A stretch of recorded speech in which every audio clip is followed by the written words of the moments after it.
My name is Lauren Grosso, and I am currently a student here at Eastern Illinois University. I am a communications major.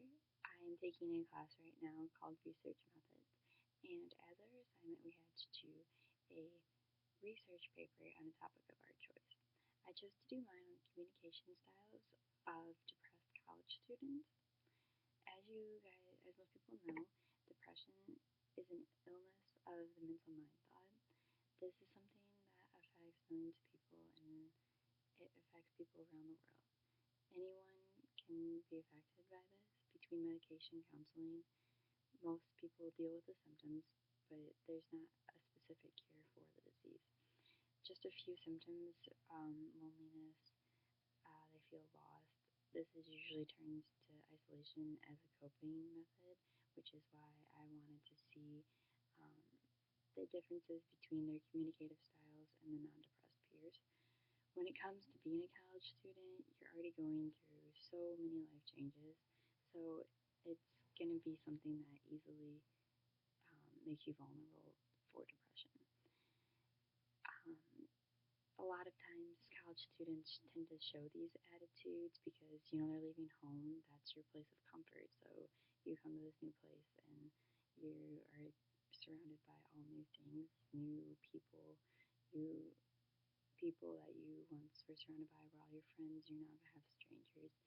You not only have all of this change, but you have a lot of big life changes coming at you, and you have deadlines and classes, and you're under a lot of stress. Not to mention financial stress because most college students are broke too.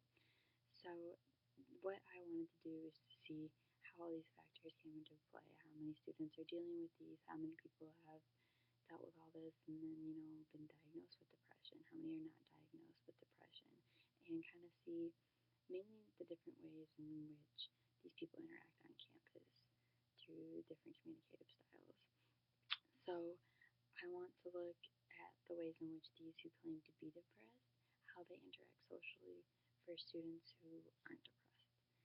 So in order to do this, I was very limited on my surveys, um, people who took them because I was only doing people at Eastern, which I do feel limited in me in my overall findings because where most people were able to post this onto Facebook or any social media site or email it out to a wide variety of audiences, I was limited to only people here at Eastern, and they needed to be um, attending college. They couldn't be professors or anything like that either. So that did make it difficult, especially because we needed to reach out to such a large number of people, and I was limited to only a certain few.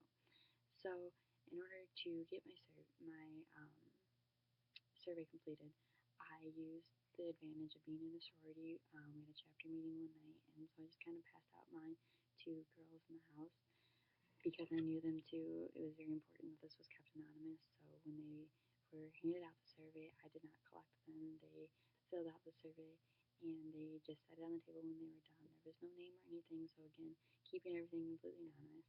But that allowed for me to get between 30 to 40 girls' perspective. But I also needed to get a guy's perspective as well, so I could have both sides of the sexes input.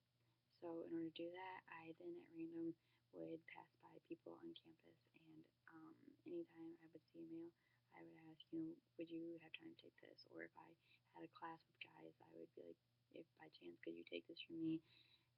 Again, stressing the importance, I will not know who you are or if you do this. The reason mine was so important to be kept anonymous is because I didn't want people to be like, she knows me, and if I answer yes to this question, she's going to know that I have depression, or she's going to possibly judge me for it. So, because I'm dealing with a mental illness, that if people did have it, a lot of times they don't want people to know, and because I'm asking about personal things, that's why it was so important that these people knew that I would not know that it was them taking my survey.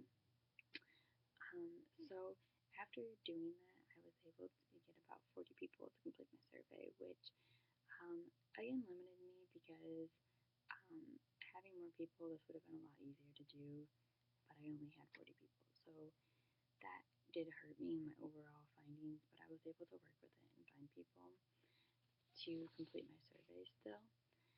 So, I just kind of asked the basic questions. I wanted to know the male and female and just basic gender questions. Then I kind of asked about year in school just because I wanted to see, maybe by senior year you're less depressed because you're more adjusted to changes and you've been here for longer, so and you've been going through the routine more, so maybe depression won't affect you as much. And I found out that really it didn't matter. It was kind of all over the place. The people who were a sophomore were just as depressed as freshmen and seniors and fifth years. So really, I found that the year and age didn't really make a difference. So this kind of showed me that depression can affect anyone, any range, and maybe it's not just the changes of college that affect you.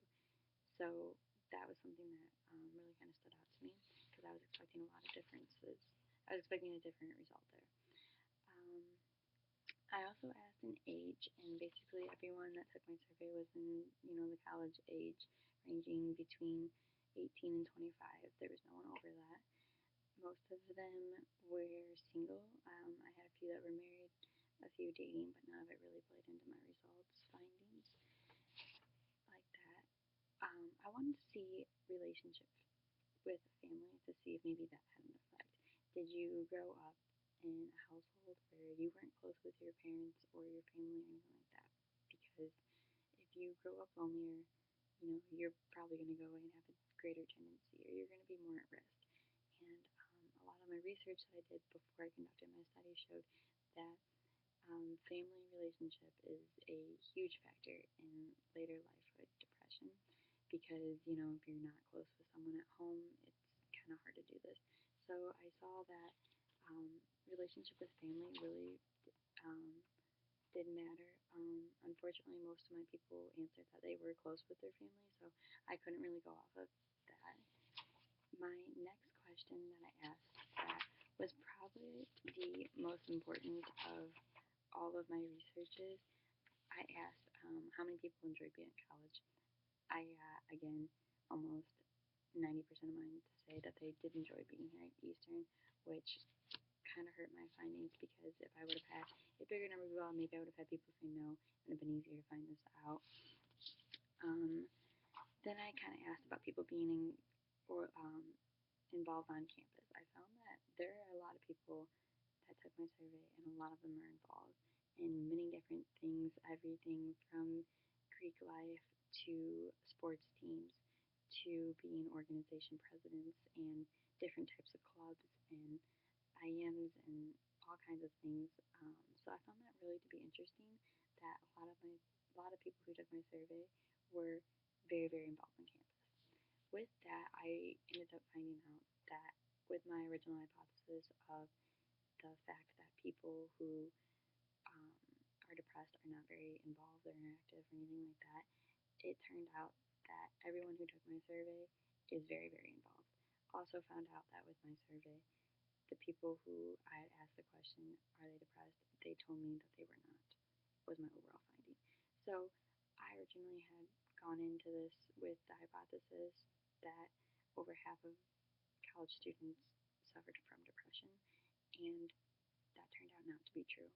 That a lot of kids may suffer from periods of depression, but are not suffering from a complete full out mental illness of depression. So overall, my findings turned out not to be wrong. I was limited with my little research, with my little amount of participants that I had, but I was still able to come up with my overall conclusion that college students do suffer from depression symptoms at times and go through depressive moments, but overall, depression is not as common of a mental illness on campus as I had originally thought. So I thank you for your time and for listening, and that is my findings. Thank you.